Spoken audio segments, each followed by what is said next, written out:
Tammany Hall, our thoughts after one play at 3 players. Finney Rob over here, JP over there, Zuper John over there. This is a game I've heard about for many years. It's been around, I think, since 2007, I believe. Might have been the first time it came out. And this is a cube pushing area control type game. The big feature here is that when someone wins one of the elections, you basically score every 4 rounds. That person gets to dole out jobs to the rest of the players. The jobs include the council president, who can lock down 2 spots during a round. Mm-hmm. Nothing can happen there. And then you've got the chief of police that can arrest some people. And then you've got the precinct chairman who can move some people around. The deputy mayor can get some extra influence. Every turn. Yeah. So they're all pretty powerful. I think. And mayor gets points. The mayor just gets the points, which are kind of huge. But the council president locking down the 2 places is, to me, at least after a first play, very powerful. And I kind of regretted giving that to JP when I did. Yeah. Although, you know what? I regretted getting mayor when I did. Yes, I think that was a big deal.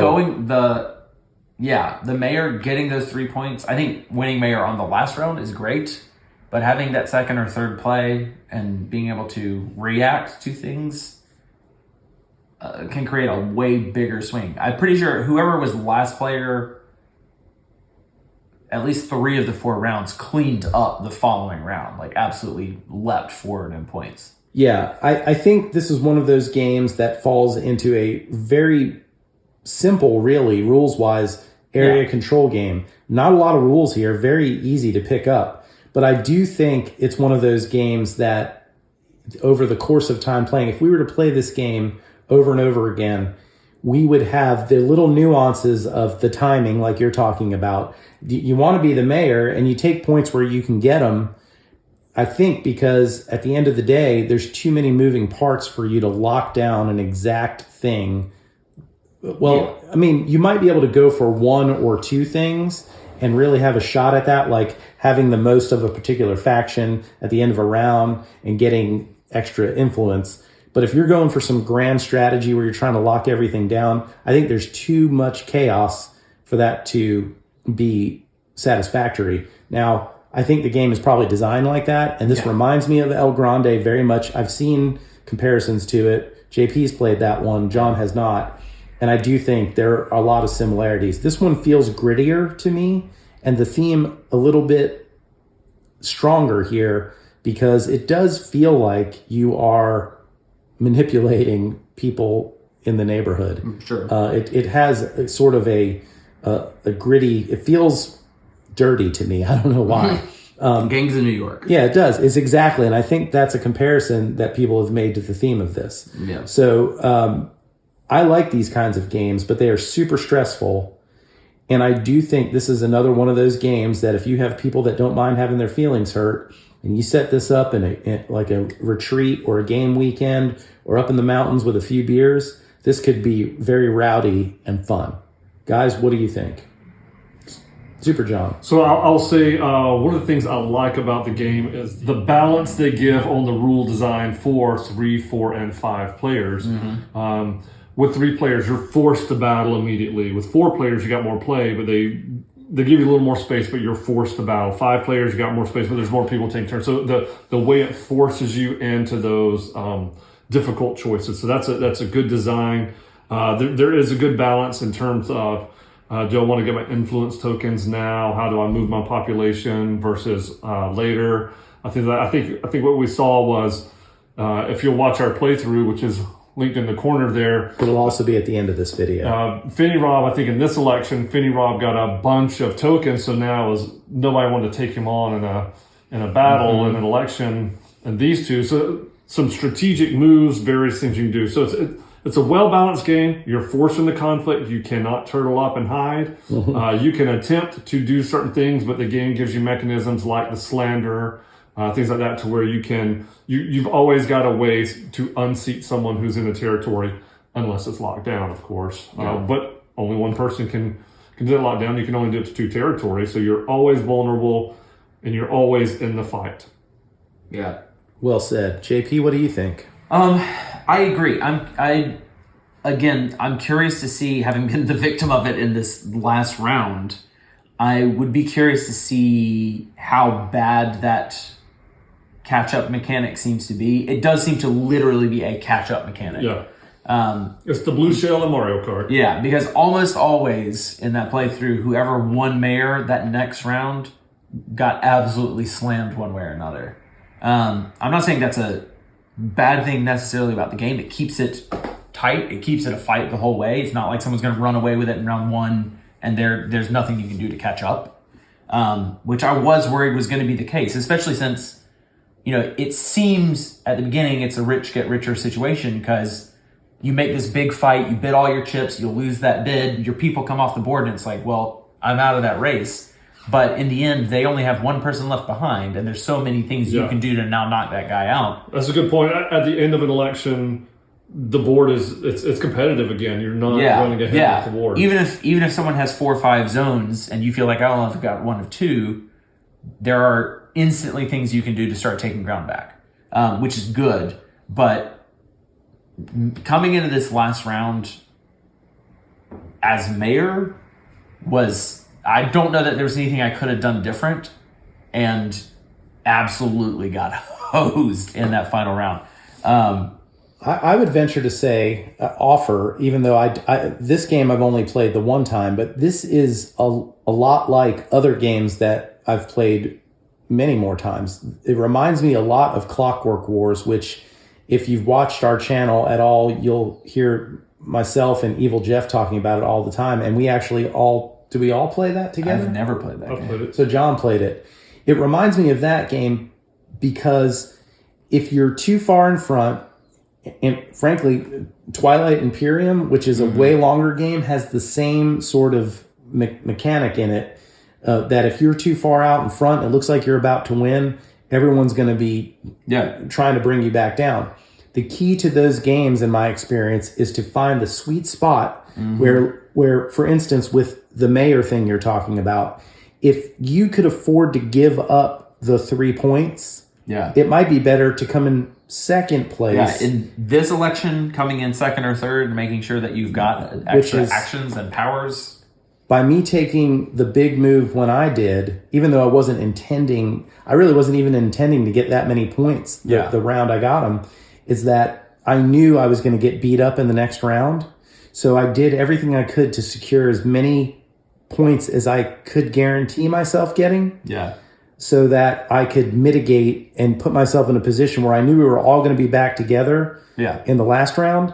And I've kind of felt like that was the best opportunity given my circumstances. Because you cannot predict what's going to happen, and that's by design. Yeah. It's meant to make you feel the pressure. Well, and the bidding system keeps pressure on. You always feel like, there were plenty of times where by bidding 1, that was going to make or break a fight, but hanging on to that 1 chip and winning 1 down the road was also a valid option. Well, plus we play games together so much that there were times where if we were playing with people we didn't know who would doubt, like there were times where you thought, well, I've got 5 tokens, you have 6 tokens, but I still have 2 more battles to fight. Right. Do I spend 0 here and concede it to you, hoping you bid a couple and maybe I can win the next one? Yeah. Well, I know that you know that I know that. And so there were a couple of times where people did go the 1 versus 0, which was the smartest move to make. Yeah. But it's only because we're familiar with the way we play each other. So I think if you're playing this game at a convention or in a group of people you don't know, it's going to be mass chaos. I think there's a chance that it would be like we played it, but there might be a chance that it's a complete blowout by somebody because people don't know who to trust. Yeah, because of the way that it's built to catch back up and having these extra powers and stuff, I can't imagine too many scenarios where a blowout is going to happen early and not be recoverable. And I think it's a good balance thing for the game. Right. I agree. I have a hard time seeing somebody win mayor 3 times out of 4 rounds. I mean, if you're playing with people that just don't know what's going on, maybe. But if you're playing with someone who's even paying attention remotely after the first round of what's going on in this game, which I also like is the way they open up the map. Because if the first round of the game, which is specifically a feature of smaller player counts, but yes, because if one person just plops down their pieces, you could feasibly put down 8 pieces and take 8 points with no one contesting you, type of situation if the board were too big. Yeah. So it does a really good job. Just like, again, Clockwork Wars does it. El Grande's the same way. There is no turtling. There's no hiding from conflict in this game. So one of the other mechanisms I think is interesting on this design is your base move. You either play 2 people or you play 1 person and a cube, and the cube gets you a favor token. So there's some thought process. These are 2 for sure votes wherever I put them. I've got a vote here. These are lockdown votes unless slander comes or whatever. Putting that cube down anywhere gets you a favor token. That's a variable vote somewhere else if you want to use it. Plus, if you put the cube in a place that you're intending to compete for later, but no one knows that yet, you have to time when you alert people what you're doing. Yeah. So I do think that's pretty genius because it's so simple. Yeah. So that cube is now later on may count towards me getting these favor tokens back and all that. So it's a good mechanism to balance. If I go put 2 people out every time, great, but I've got no favor tokens to bid with later. I've got my 2 votes. And then, whereas you could have 1 person there, I could have 3 people there, but you've earned favor tokens and you can still win that election. So it's a good, and then we come back, we wipe the map. I've only got 1 person there. So if I played 2, well, that's gone, but my favor token may pay back benefits. Yeah. Who knows? So I think that's a really good mechanism here to balance your choices. Yeah. It keeps your options simple. There's not too many things for you to choose, but the ramifications are compounding. So there's a lot of weight in what you choose to do. Yes, for every simple action, there's about 5 things that you're thinking might occur because of that. I do like this castle garden idea. I thought that also added to the strategy because... Yeah, you see some of the population that's on its way in. And there were a few times where I made the move to put only 1 guy down and put the cube out with him because I wanted to make sure no one else could get that cube. I knew where that cube was going to be placed. Sure. And getting that out of the...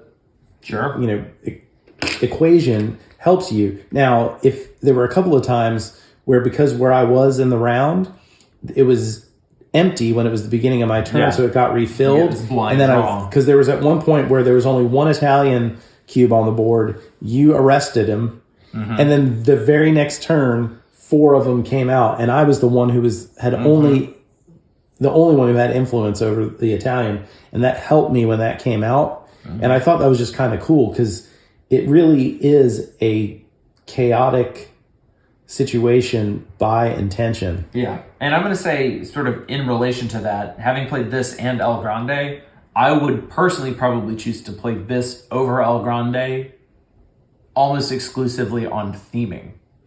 I'm with you there. And also I like the fact that, I don't know, it feels like some things are in reverse. In that game, you're choosing the action that lets you put people out, but also then lets you get new people in. The difference for me between El Grande and this one, as far as that area control element, is that with El Grande, the cubes that you put out feel so direct to impacting the areas, whereas with this, we've got this abstracted influence that you can sort of pick and choose how you want to use that.